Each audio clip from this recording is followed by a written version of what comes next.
Well, AJ Bush & Sons is an Australian family-owned company that started in Sydney in 1909 as a retail butcher shop. Then in around 1950 they began rendering in Sydney, and in 1964 my father Brian was engaged as a livestock buyer, and they said to him if there's an opportunity for a rendering plant he should let them know, and they said if we could secure 10 tonne of material a day they would build a plant, which they did in Brisbane in 1971. In 1994, the factory relocated from Murray to Beaudesert and had a design capacity of 350 tonne a day. On occasion here now we process more than 1,000 tonne of raw material a day, so we're very pleased with the success of the operation. We use coal to raise steam. I'd say that steam is running 70% of the industrial processes in the world, and coal in Queensland is abundant and it's also inexpensive compared to gas.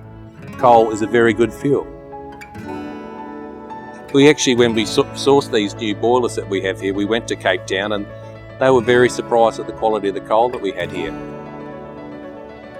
Probably to Acland's detriment, we halved our coal consumption with the aid of some new boilers and using biogas from our treatment system.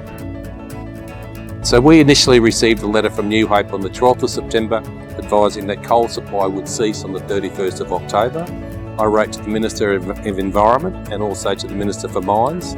In this Brommelton State Development Area, there are 200 jobs in peril. You know, it was a concern because, as I say, there's no alternative.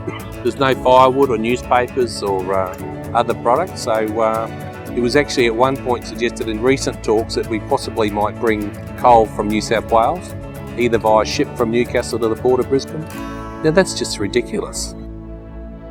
And I had a telephone call from the Department of State Development at 4 o'clock that same afternoon, who gave us a contact the next morning for a government-owned mine at Stanwell at Tarong, which we're very thankful for. And first load of coal arrived here at lunchtime on the Thursday. It's not a solution for us. We are actually having worse environmental outcomes now because we're needing to carry the coal further for less energy at more expense. So it's actually worsening Queensland's competitive advantage to the rest of the world. But this is all needless. It's pointless. You know, there's been the court cases, there's been the appeal, there's talk of an appeal to the High Court. It's all very fascinating, but there's people here who need an income today. I cut the coal for AJ Bush, and I've been cutting the coal since 1986. So we've been cutting it from New Acland since 2008 down to here. It's one brand new truck that I need payment for, and there's not much else I do. This is what I've sort of aimed for all my life, and this is it, you know. Yeah. You know, it's just disgusting to think that the 180 contractors of Acland have now been laid off, and this is under a state Labor government. You know, I would call on them to be reasonable. You know, it's not particularly outstanding. I'm not asking for millions of dollars or whatever. I just want to be given a fair go. We want the tools to be able to do the job